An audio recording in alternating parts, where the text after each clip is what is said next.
Welcome back. I am Collins Trott, Child Development Faculty on the Wallace Community College Dothan campus.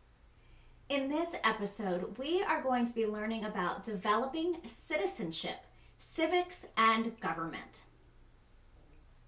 Even while the Founding Fathers struggled to create the Constitution and Bill of Rights that would guide the new nation, they recognized that a free society would rely ultimately on the knowledge, skills, values, and involvement of its citizens. Therefore, civics education is essential to the preservation and improvement of a democratic society. Schools fulfill this mission through the formal curriculum and informal experiences. For young children, the informal experiences of participating in a classroom consciously organized to model democratic values provides an essential foundation for increasingly complex civic understandings and participation. After reviewing all of the week's content, you should be able to explain the importance of civics and government in early childhood education, discuss the key concepts, themes that children can explore in the study of civics and government, and learn ways to begin to teach and introduce children to concepts of civics and government. So join me, Miss Trott, as we learn all about developing citizenship, civics, and government.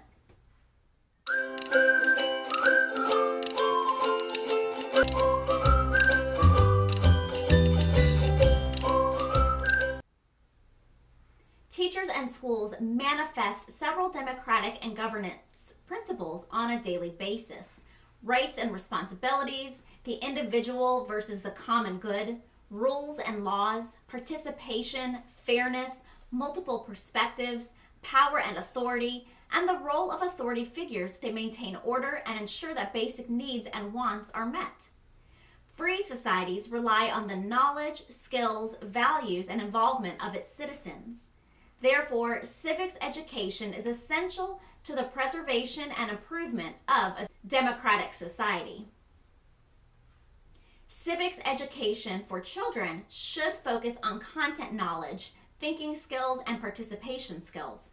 Key concepts are learned through the daily routines and expectations of community, school life, and civic ideals and practices are experienced through activities such as helping to set classroom expectations, examining experiences in relation to ideals, conducting service projects, participating in class meetings, and considering how to balance the needs of the individual and the group.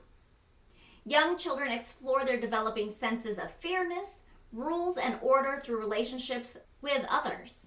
They develop an awareness of rights and responsibilities in specific contexts. They develop notions of power and authority as they interact with their teachers. Democratic values are experienced in preschool and primary programs where children are not just preparing to become members of a democratic society, but contribute to a building and fostering a democratic society and receive the benefits of belonging to the society. In a democratic group, teachers share control. Children make decisions. Discipline is firm and consistent, but does not revolve around force, coercion, embarrassment, or threat. Freedom of thought and speech are fostered. Children are never overwhelmed by the power of others. A sense of community is built. Teachers model respect for others, and teachers elicit respectful, caring behaviors from the children.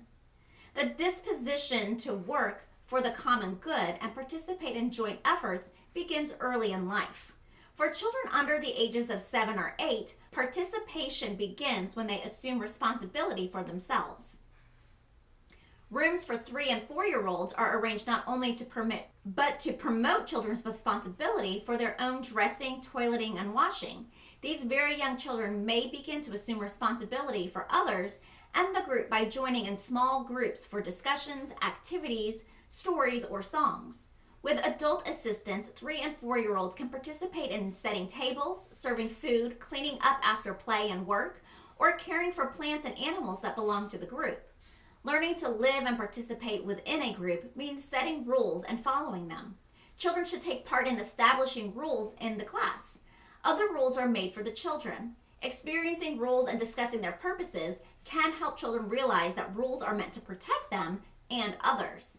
Children should also realize that they have the responsibility to follow the rules, to make the rules that are needed for living within a group, to change rules that no longer function to protect them and others, and to adjust the rules to fit changing situations.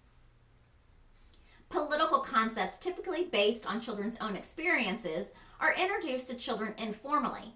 When teachers follow the principles of a democratic society, children experience political concepts every day. They understand that some people are in authority and know these people make and enforce rules in their homes, schools, and communities. The child's peer group, family, school, and community relations initially expose them to the core of politics, which is power and its use.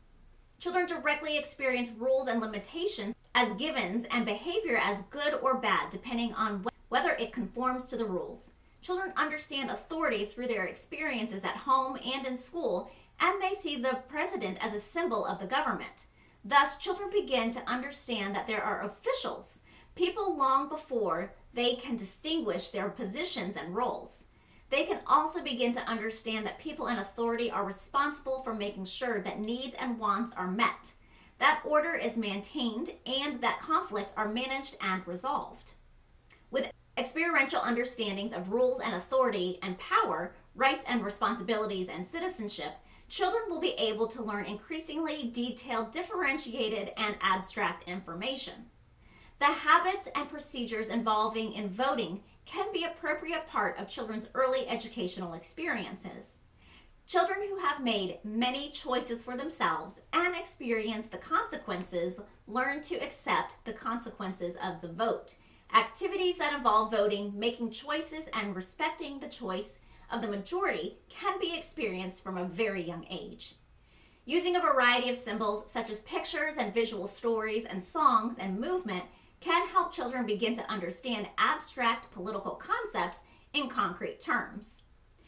To young children, the president is the symbol of the nation, and they can learn that the flag is a visual symbol of the same.